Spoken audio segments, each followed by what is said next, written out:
Qadimda odamlar diqqatni jamlash uchun roza tutishardi. Biz esa roza tutganimizda holsiz bo'lamiz. Qadimda odamlar roza paytida vazn yo'qotishardi. Biz esa Ramazon oyida semirib ketamiz. Bugun biz roza tutsak erinchoq bo'lib qolganmiz va vaznimiz ham oshadi. Biz qayerda xato qildik? Tanamiz haqida to'g'ri tushunchaga egamizmi?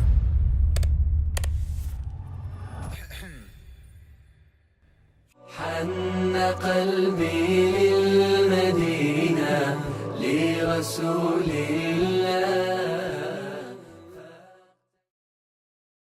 Ko'plab shifokorlar rozaning tarixini muhokama qilganda, qadimda odamlar oziq-ovqat yetishmovchiligi sababli roza tutishga majbur bo'lgan deb hisoblashadi. Ammo ilm-fan rivojlanishi bilan bu qarashlarning noto'g'ri ekanligi isbotlanmoqda va rozaning organizmga ajoyib ta'siri borligi aniqlanmoqda. Rozaning tarixi haqida o'qiganimizda biz hayratlanarli haqiqatga duch kelamiz. Ko'plab faylasuflar roza tutishgan, lekin ular buni parhez uchun ham, ochlik tufayli ham qilmaganlar, balki faqat va faqat diqqatni jamlash uchun. Suqrot misol uchun u fikrlarni tiniqlashtirish va aniq fikrlash uchun roza tutgan. Ammo bugungi kunda biz roza tutganimizda holsizlanamiz va diqqatni jamlay olmaymiz. Biz ishimiz va atrofimizdagi odamlar haqida shikoyat qilamiz, kayfiyatimiz tushib ketadi. Bu holat to shom paytigacha davom etadi va nihoyat iftor qilganimizdan so'ng, xususan shirinlik yeganimizdan keyin miyada dopamin ajralib chiqadi va biz o'zimizni yana yaxshi his qila boshlaymiz. Bu nimani anglatishini bilasizmi? Bu sizning tanangizga shakar kerakligini anglatmaydi yoki roza sizni charchatganini ham bildirmaydi yoki siz o'zingizni mukofotlashga muhtoj ekanligingizni ham ko'rsatmaydi. Bu shunchaki siz shakarga qaram bo'lib qolgansiz. Agar biz ushbu muammoni tushunmoqchi bo'lsak, avvalo tanamiz qanday faoliyat yuritishini, oziq-ovqatni qay tarzda qayta ishlashini tushunib olishimiz kerak. Chunki bugungi kunda iste'mol qilayotgan taomlarimiz butunlay boshqacha. Ular qadimda odamlar yegan ovqatdan mutlaqo farq qiladi. Oziq-ovqat insoniyat tarixida 3 ta asosiy bosqichdan o'tgan. Birinchi bosqich ibtidoiy davr oziq-ovqati. Qadimgi odamlar ov qilish orqali tirik qolishgan. Ular ovqatni zavqlanish uchun emas, balki omon qolish uchun iste'mol qilishgan. Shuning uchun 3 kun davomida atigi bitta taom yeyish odatiy hol edi. Ular ovqatlanishga qaror qilganida bor narsani iste'mol qilishgan. Bu yovvoyi o'simliklar yoki ovlangan go'sht bo'lishi mumkin edi. Bu davrda taom tanlash imkoni yo'q edi. Masalan, kimdir ovqatdan pomidorni olib tashlashni so'ray olmasdi. Agar kechki ovqat pomidordan iborat bo'lsa, siz pomidorni yeyishingiz shart edi. Hatto uni mazali deb hisoblagan bo'lardingiz ham. Odamlar doimiy ko'chish harakatida bo'lishga majbur edilar. Ularga muqim turar joy tushunchasi notanish edi. Ochlikdan halok bo'lmaslik uchun ular doim yangi oziq-ovqat qidirib yurishardi. Ikkinchi bosqich qishloq xo'jaligi inqilobi. 12 ming yil oldin vaziyat o'zgardi. Insoniyat dehqonchilikni o'rganib, oziq-ovqatni saqlashni boshladi. Bu insoniyat tarixida oziq-ovqat to'kin sonchiligi paydo bo'lgan ilk davr edi. Ammo bu bilan birga semizlik muammosi ham asta-sekin shakllana boshladi. Chunki ba'zi odamlar oziq-ovqatni ortiqcha zaxiralay boshladi. Bu esa mo'lko'lchilik ne'matini noto'g'ri ishlatish edi. Bu davrda odamlar bug'doy, arpa va makkajo'xori yetishtirishni o'rgandilar. Ular mavsumiga qarab mevalarni iste'mol qilishardi. Shuningdek, qo'y va sigir kabi hayvonlarni boqib, ularning go'shti va sutidan foydalanishni boshladilar. Natijada odamlar bir joyga joylashib, muqim, barqaror hayot kechirishga muvaffaq bo'ldilar. Chunki oziq-ovqat yetarli edi va doimiy ko'chib yurishga ehtiyoj qolmadi. Endi ular ochlikdan qo'rqmasdan bir necha kun dam olishlari mumkin edi. Ammo muammo shunda ediki, dehqonchilik vaqt talab qilardi. Oziq-ovqatning to'kin bo'lishi esa ko'p jihatdan hosilning qanchalik yaxshi chiqishiga bog'liq edi. Shunday qilib hayot oldingi davrlarga nisbatan ancha o'zgardi. Biroq oziq-ovqat ishlab chiqarishni yanada rivojlantirish ehtiyoji saqlanib qoldi. 3-bosqich sanoat inqilobi. Bu bosqichda hamma narsa tubdan o'zgardi. To'g'ri, qishloq xo'jaligi inqilobi davrida oziq-ovqat mo'lligi yuzaga kelgan edi, ammo bugungi darajadagi ortiqcha oziq-ovqat zaxirasi yo'q edi. Sanoat inqilobi 1700-yillarning oxirida boshlandi. Bu inqilob nafaqat oziq-ovqat ko'rinishini va uni ishlab chiqarish usullarini o'zgartirdi, balki oziq-ovqatning tarkibini ham butkul o'zgartirib yubordi. Sanoat inqilobi tufayli qishloq xo'jaligi mahsulotlarini ishlab chiqarish hajmi oshdi. Zamonaviy qishloq xo'jaligi texnikalarining paydo bo'lishi bunga yordam berdi. Natijada oldin faqat mavsumiy yetishtiriladigan mevalar endi butun yil davomida bozorlarda paydo bo'ldi. Bu yaxshi yangilikdek tuyuladi, to'g'rimi? Albatta yo'q. Chunki oziq-ovqat kompaniyalari katta miqdorda mahsulot ishlab chiqarishga qaror qilishdi. Ular yanada ko'proq oziq-ovqat zaxirasini to'plash uchun nima qilishdi? Bunday mahsulotlarga uzoq saqlanishi uchun maxsus kimyoviy moddalar qo'shildi. ya'ni konservantlar. Bu yutuq ba'zi odamlarning hayotini ancha yengillashtirdi. Masalan, urushdagi askarlar ovqat tayyorlash uchun vaqt topolmas edilar. Bunday oziq-ovqat ular uchun qulay edi. Ammo vaziyat tez orada yana o'zgardi. Chunki tez tayyorlanadigan taomlar, fast foodlar paydo bo'ldi. Biroq muammo shundaki, ishlab chiqarilayotgan oziq-ovqat miqdori ortgan sari uning tarkibida yog' va shakar ham ortib bordi. Natijada bu jarayon butun dunyo bo'ylab surunkali kasalliklarning keng tarqalishiga sabab bo'ldi. Masalan, diabet, yurak kasalliklari va boshqa ko'plab avval bo'lmagan yangi kasalliklar vujudga keldi. Bugungi kunda inson faqat tugmani bosish orqali istalgan ovqatni uyiga yetkazib olishi mumkin. Bundan tashqari, restoranlar taomni yanada tezroq yetkazish uchun o'zaro raqobatlashmoqda. Tarixda ilk bor shunday holat yuzaga keldiki, inson oziq-ovqatni ehtiyoji uchun emas, balki zavq olish uchun iste'mol qila boshladi. Hatto ayrim oziq-ovqat turlariga qaram bo'lib qolish holatlari ham ko'paydi. E'tibor bering, inson tanasi qancha o'zgarishlarga duch keldi va turli davrlarda oziq-ovqat qanday o'zgardi. Inson tanasi ushbu o'zgarishlarga asta-sekin moslashdi, ammo genetik moslashuv uzoq vaqt talab qiladi. Bu bir kechada sodir bo'ladigan jarayon emas. Bizning genlarimiz organizmga qanday oziq-ovqatni qabul qilish, uni hazm qilish va undan foyda olishni belgilab beradi. Mana bir arifmetika. Inson tanasi muayyan turdagi oziq-ovqatga moslashish uchun 300 avlod talab etiladi. Bu taxminan 7,5 ming yil degani. Masalan, agar bir kun kelib plastikni iste'mol qilishga qaror qilsak, bizning tanamiz bu yangi taomga moslashish uchun 7,5 ming yil kerak bo'ladi degani. Ba'zi odamlar inson tanasi juda moslashuvchan deb o'ylashadi. Azizim, bu bir kunda ro'y beradigan jarayon emas. Qishloq xo'jaligi inqilobidan keyin inson tanasi yangi oziq-ovqat turlariga moslashish uchun vaqt talab qildi. Ammo biz sanoat inqilobidan keyin tanamizga yangi turdagi taomlarga moslashish uchun hech qanday imkon bermadik. Biz unga shunday dedik: mana yangi oziq-ovqat tizimi, tezda moslash. Qishloq xo'jaligi inqilobidan buyon 600 avlod o'tdi. Ammo sanoat inqilobidan keyin atigi 10 avlod yashadi. Bu esa shuni anglatadiki, bizning genlarimiz bu o'zgarishlarni hali ham qabul qilmagan. Bugungi kunda biz qayta ishlangan oziq-ovqatni iste'mol qilamiz. Hatto sabzavotlar ham inson aralashuvi natijasida o'zgargan. Parrandalar ham sintetik dorilar bilan oziqlantiriladi va tez yetishtiriladi. Bunday oziq-ovqat bizning tanamiz va genlarimiz uchun hali ham notanish. Bizning genlarimiz hamon qadimdagi odamlarning genlari bilan bir xil. Avvalgi odamlar esa kuniga atigi bir mahal taom iste'mol qilishgan. Aslida kuniga bir mahal taom ham kifoya qiladi, lekin bugungi kunda biz minglab taom yeymiz va ularning orasida ham uzluksiz snacklar tamaddi qilamiz. Bizning genlarimiz bunday miqdordagi shakarga moslashmagan. Ular biz iste'mol qilayotgan ulkan oziq-ovqat miqdoriga ham tayyor emas. Aslida bizning genlarimiz ro'za tutishga moslashgan, lekin bugungi oziq-ovqat tizimi shunchalik faol targ'ib qilinyaptiki, biz uning tabiiy va sog'lom ekaniga ishonib qoldik. Masalan, biz doim nonushta qilish qanchalik muhim ekani haqida eshitamiz, lekin ilmiy tadqiqotlar shuni ko'rsatadiki, nonushta shart emas, bilaks u hatto zararli bo'lishi ham mumkin. Shuningdek, nonushta qilmasangiz bosh aylanishi, diqqat tarqoq bo'lishi va charchoq paydo bo'ladi degan tushuncha ham noto'g'ri. Chunki inson tanasi bir haftagacha yetadigan energiyani zaxirada saqlaydi. Hozirgi nonushta uchun tavsiya qilinayotgan taomlarning aksariyati qayta ishlangan va zararli. Biz iste'mol qilayotgan ovqat miqdori ham mantiqsiz. To'yish uchun katta hajmli yoki chiroyli idishlarda taom iste'mol qilish shart emas. Bizning genlarimiz bugungi kundagi sanoat oziq-ovqat tizimiga moslashmagan. Ro'za bu muammoning yechimi bo'lishi mumkinmi? Biz ro'za tutganimizda tanamizda qanday o'zgarishlar yuz beradi? Yaponiyalik olim 2016-yilda tibbiyot bo'yicha Nobel mukofoti sovrindori bo'ldi. U biologiya mutaxassisi Yosinori Asumi bo'lib, avtofagiya tushunchasini ilmiy jamoatchilikka taqdim etdi. Avtofagiya nima? Misol tariqasida siz bir o'yinni tugatmoqchisiz deylik. Siz ovqat buyurtma qilasiz va o'yinni davom ettirasiz. Keyin yana ovqat buyurtma qilasiz va yana davom ettirasiz. Shu tariqa siz bir necha hafta davomida xonangizni tozalashni kechiktirib borasiz. Keyin esa bir kunda hamma narsani tozalashga qaror qilasiz. Xuddi shu jarayon tanamizda ro'za paytida sodir bo'ladi. Tana yillar davomida to'plangan narsalarni tozalay boshlaydi. Ro'za tutish vaqtida tana quvvatlanadi va yuqori samaradorlik holatiga o'tadi. Bu avtofagiya jarayonini boshlash uchun zarur. Ya'ni tana o'zini o'zi tozalay boshlaydi. Ro'za vaqtida tanadagi hujayralar ishlashdan to'xtamaydi, balki eski va zaif hujayralarni parchalab, ularni qayta ishlashni boshlaydi. Shuningdek, tana insulin ishlab chiqarishni kamaytiradi. Bu esa ovqatlanishdan keyin chiqariladigan gormon hisoblanadi. Natijada hujayralar mustaqil harakat qiladi va avtofagiya jarayonini boshlaydi.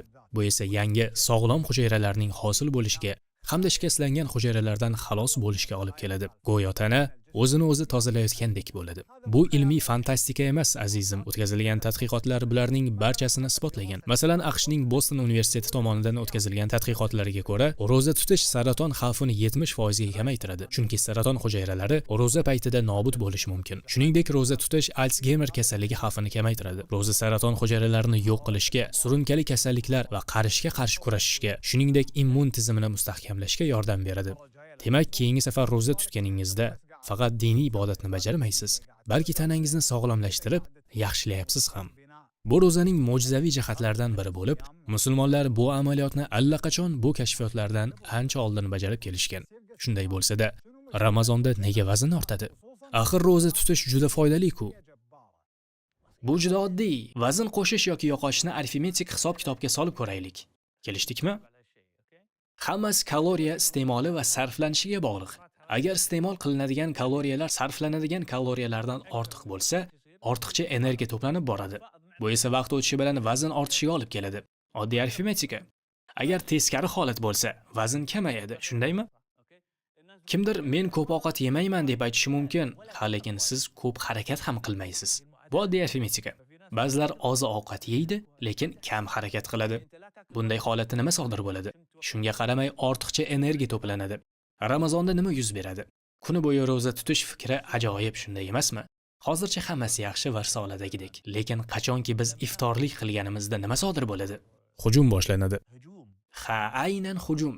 Nafaqat bu, balki miya ovqatlanish uchun qisqa vaqt bor deb o'ylaydi. Shuning uchun ko'proq ovqat yeyishga harakat qiladi. Bundan tashqari iste'mol qilinadigan kaloriyalar ham yuqori bo'lishi mumkin. Shuningdek, qanday ovqat iste'mol qilishimizni ham unutmaslik kerak. Ko'p miqdorda shakar va shirinliklar iste'mol qilamiz. Miya ularga o'rganib qolganligi sababli ularni tezroq xohlaydi. Bu esa organizm uchun tabiiy holat. Chunki dastlab tanamiz yo'qotilgan energiyani qayta tiklash uchun xurmo bilan boshlaydi. Lekin biz bu jarayonni butun Ramazon davomida davom ettiramiz. Natijada Ramazonda biz ko'proq kaloriya iste'mol qilamiz. Lekin muhim jihat shuki, biz bu kaloriyani ko'proq sarflaymizmi yoki kamroq? Kamroq? Ha, Ramazonda kamroq harakat qilamiz. Hatto sport bilan shug'ullanuvchilar ham kamroq mashq qilishadi. Shaxsan o'zim ham shunday qilaman. Tun vaqti cheklanganligi sababli kamroq jismoniy mashq qilaman. Lekin ovqat iste'molini kamaytirmasam, kam harakat bilan ortiqcha energiya yig'ib boraman. To'g'rimi? Ha. Bu arifmetik hisob-kitob. Insonlar oziq-ovqatni haddan tashqari qayta ishlashdi. Bu esa juda katta oziq-ovqat mo'lligiga olib keldi. Bu shubhasiz Allohning katta ne'mati, ammo biz uni to'g'ri boshqara olyapmizmi? Bir narsani to'g'ri tushunib olsak, nega diqqatni jamlay olmasligimizni va Ramazonda semirib ketishimizning sababini bilamiz. Bu insulinga bog'liq. Oddiy qilib aytganda, insulin ikki asosiy vazifani bajaradi.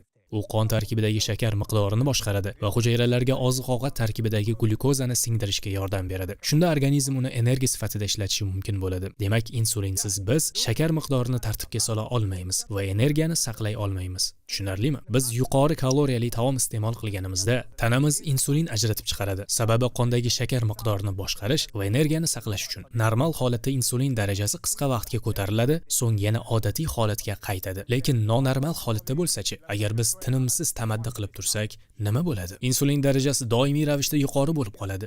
Shunday bo'lsa nima bo'pti? O'sha holatda bo'laversa bo'lmaydimi? Nega unga dam berish kerak? Shunchalik muhimmi? Gap shundaki, insulin darajasi doim yuqori bo'lsa, avtofagiya sodir bo'lmaydi. Avtofagiya esa organizmni tozalash jarayoni edi. Bundan tashqari yana bir muammo yuzaga keladi. Insulin rezistentligi. Bu muammo tananing insulinga javob bermasligiga, uning to'g'ri ishlamasligiga olib keladi. Agar shunday bo'lsa, organizm energiyani to'g'ri taqsimlay olmaydi va qondagi shakarni tartibga sola olmaydi. Natijada semirish va qandli diabet kelib chiqadi. Mos ravishda agar semirib ketsangiz va diabetga chalinib qolsangiz, boshqa ko'plab kasalliklarga moyilligingiz oshadi. Doimiy ravishda snacklar iste'moli esa energiyani tez yo'qotishga olib keladi. Shuning uchun yana snack tamaddisiga ehtiyoj seziladi. Energiya yana kamaygach, yana yeb olasiz. Oxir-oqibat inson ushbu uzluksiz zararli doira ichida qolib ketadi. Shu sababli Ramazonda ko'pchilik vazn orttiradi va doimiy erinchoqlik his qiladi.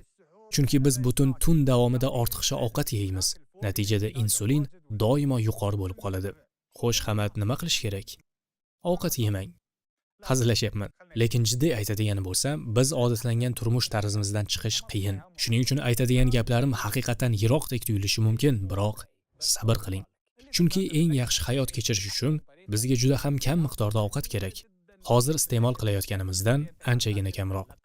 Aslida kuniga 1 yoki 2 mahal ovqatlanish yetarli. Muhimi to'g'ri miqdorda va foydali ovqat iste'mol qilish.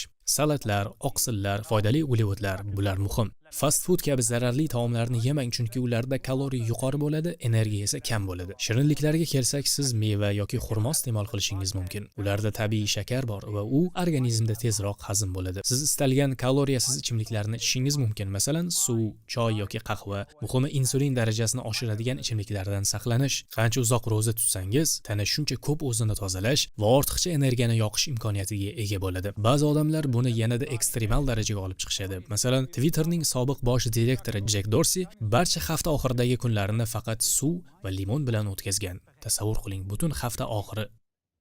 Xullas, agar siz ushbu tizimga o'tmoqchi bo'lsangiz, faqat bir kun ro'za tutib, keyingi kuni buzish mumkin emas, sabrlik bilan yondashuv kerak. Chunki tananing yangi tizimga moslashishi uchun vaqt talab etiladi. Agar tizimni buzsangiz, tanangiz yana ko'proq vaqtga moslashishi kerak bo'ladi. Birinchi hafta qiyin bo'ladi, xuddi sport bilan shug'ullanishga borganingizdagi kabi. Ammo 2 haftadan keyin natijalardan hayratda qolishingiz mumkin. Siz vazn yo'qotib, yanada diqqatli bo'lasiz va semirish kuzatilmaydi. Uyqu yaxshilanadi, qondagi shakar darajasi tartibga tushadi, aqlingiz tiniqlashadi. Eng muhimi, siz bu tizimga moslashasiz va unga o'rganasiz. Ramazon oyida bo'lgani kabi iftor payti dastlab aka-ukalaringiz bilan ovqat uchun talashasiz. Keyin faqat bir oz sho'rva bilan ham o'zingizni yaxshi his qilasiz. Ramazonda sizga ko'p ovqat kerak emas. Ko'p ovqat iste'mol qilish ro'za tutganingizdan keyin ham hazm tizimingizga zarar yetkazadi va shakar darajasini oshiradi. Shuning uchun ro'za tutganingizdan keyin tanangiz shu tarzda shokka uchraydi va dam olishni xohlaydi.